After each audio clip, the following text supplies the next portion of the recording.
Good morning, good evening, good afternoon, wherever you are in the world. Welcome once again to another session of Living World of Darkness. This is a scene for the mage venue. This scene, like many other, opens up on a single delusional magical person wandering around their own bedroom and mumbling to what appears to be absolutely nothing in typical mage behavior. Uh, a few things are exchanged, asking for a meetup time by this strange presence that nobody can see. And afterwards, she just kind of waits around.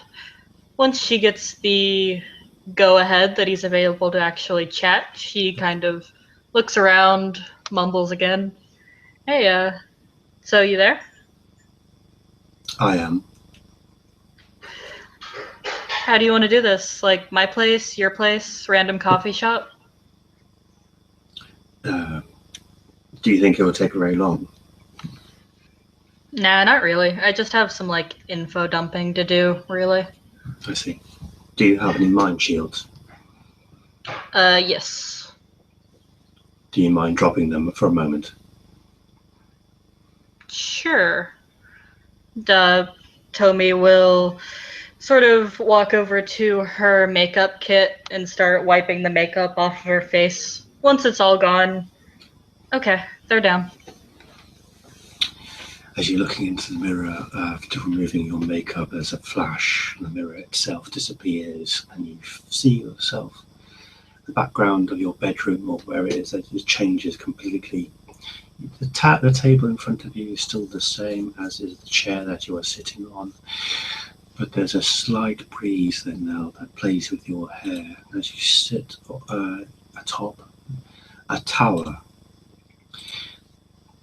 This tower is tall and splendid and surrounded by winds and tempests.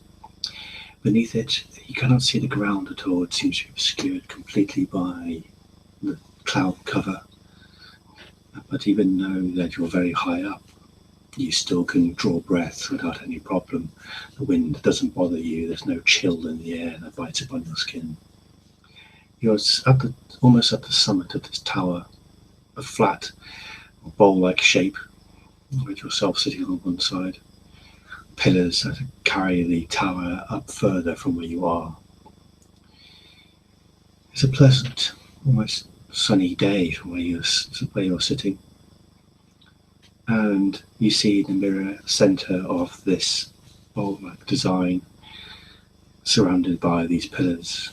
A man, Edwin, that you know, robed, standing there with no staff, but looking out upon the wind. You can hear whispers as well. He turns and he walks towards you. Hail, Tommy. Welcome to the Mind Web. Is there something that I can do for you? Tomi takes a minute to sort of look around as things begin to shift around her, and whoa, that's metal as fuck. Uh, yeah, yeah, actually. Well, kinda. She thinks for a minute, momentarily very distracted by like the craziness of the current landscape. Oh, right. Werewolves. We have a little bit of like an issue. I see. He walks towards you.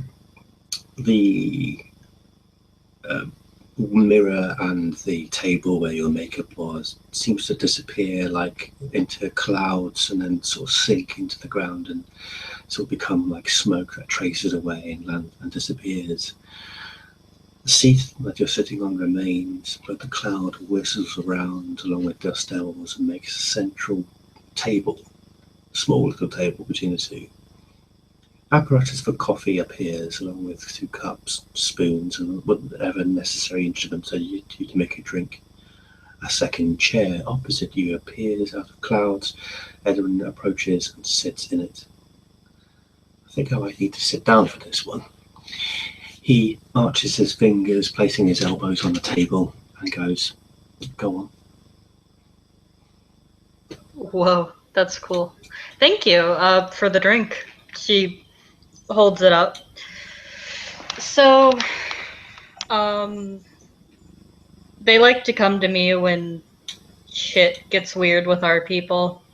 And one of them is having a serious issue with, what's her name? That Naomi chick? Uh-huh.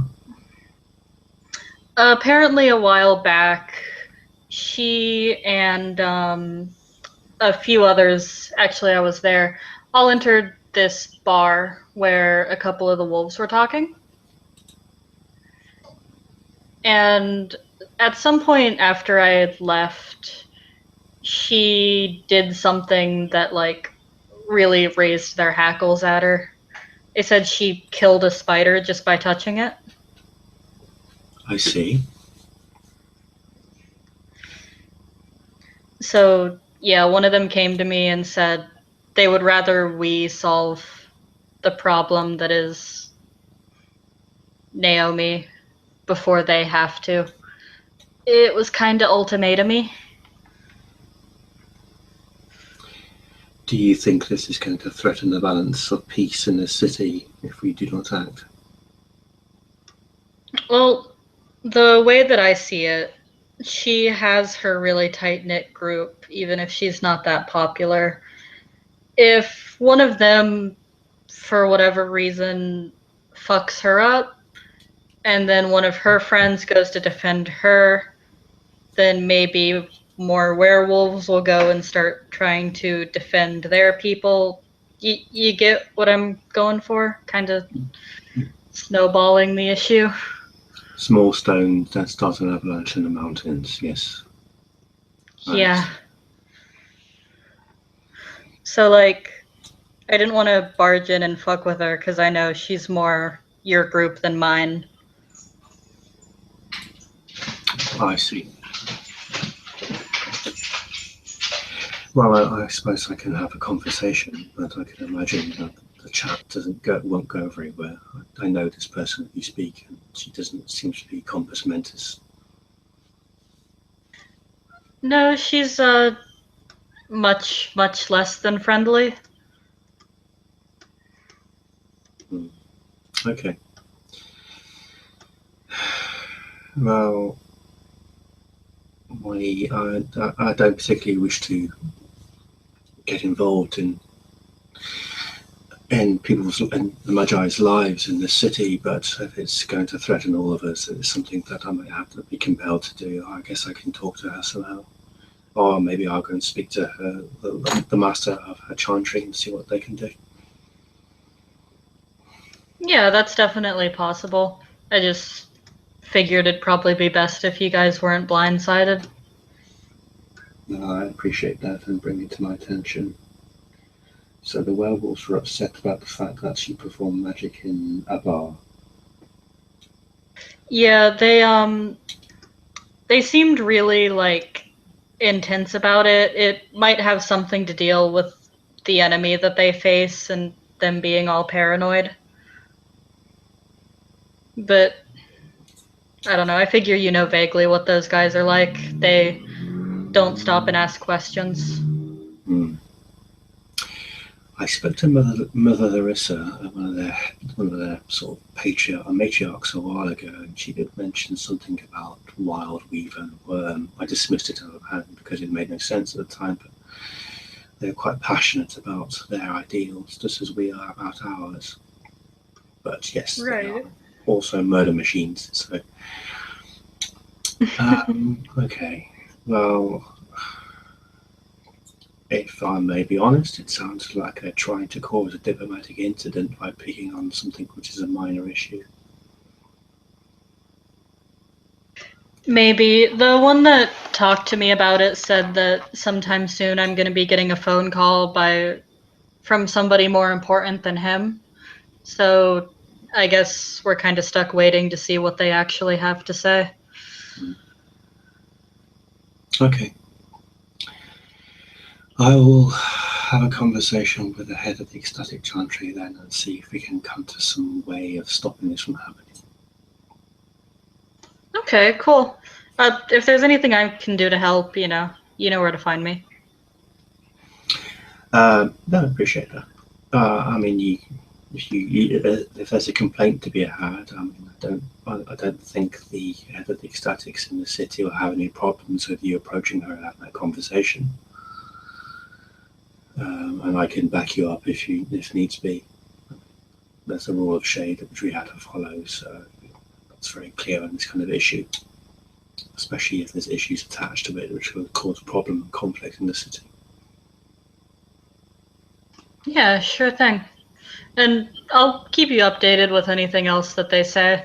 I have no idea why they pegged me as being important, but here we are. She just shrugs and laughs.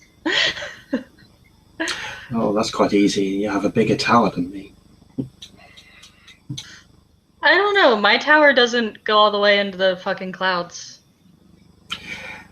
He waves to the atmosphere. He waves to the scene around him. Oh, yes, but this isn't real.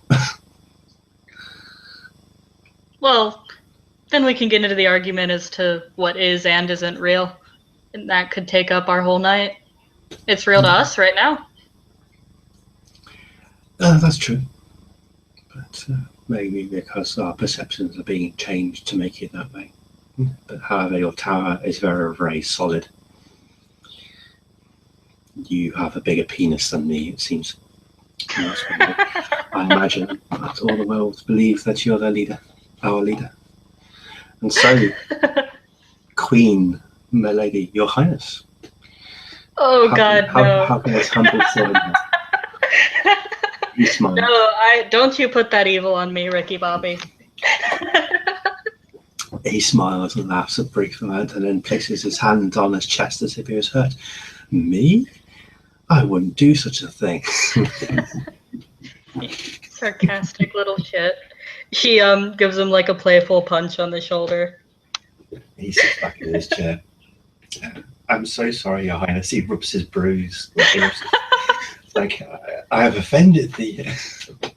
How can this servant prostrate himself? You should be sorry. You hurt my little apprentice's, like, poor feelings. He's just mortified. He called me Master E. I mean, seriously?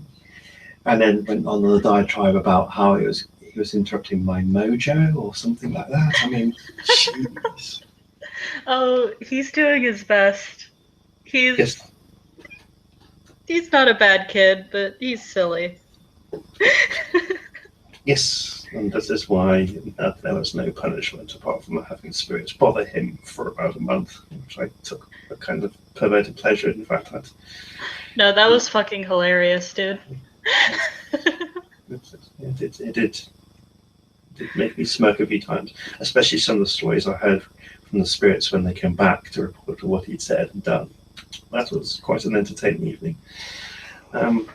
But yes, consider if he has problems with helping Isis out, then consider this to be his final penance, and then we'll be able to communicate again and pretend I'm massively angry about the whole thing, and this is a way of calming me down and making me civil again. All right, dude. I'll pass it along. Eventually, he'll learn. Maybe. We should see what assistance he can render to Isis. Yeah, dear. Was there anything else that you needed me for?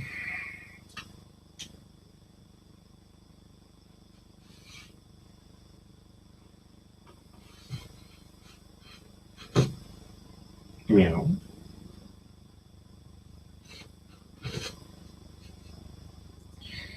He recognises the vacant expression on Tommy's face as she's having a conversation with an aspect of her mind, and sits back and drinks tea quietly, waiting for her to return.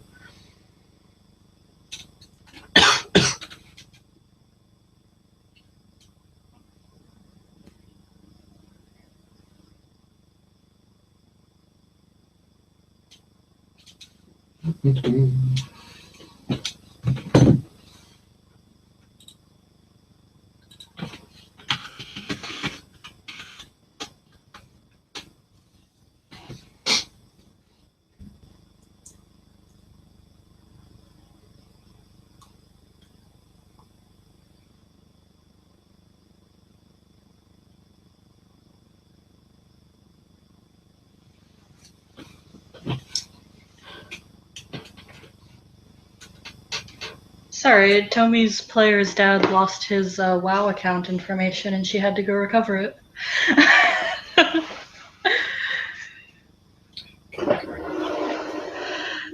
So, sorry about that. Where were we? Is there anything else you needed for me, for Your Highness? No, I don't think so. That was really about it. Sorry, Anything I can do for you, my humble servant? He prostrates himself in front of them. You honour this one, Your Highness, but I don't think there's anything that I can request of you at this time. Maybe just if there's anything large that is on the horizon that could affect the stability of the city, please send me a message and let me know so I can see how I can deal with it to head it off at the pass. Of course, you'll be the first to know. Thank you very much. Shall I return you to your room? Sure. Edwin stands up. The table that he's standing at with all the coffee accoutrements and the cup that you're drinking from, including his chair, all fold away into clouds and disappear. He raises his hand, a flash appears, and you're looking back in the mirror of your armoire, your makeup strewn across the table. And with that, I believe that is a good point to end our scene. Thank you to our player for playing. Thank you to our 2 watchers for watching. This has been another scene for Living World of Darkness Street Magic.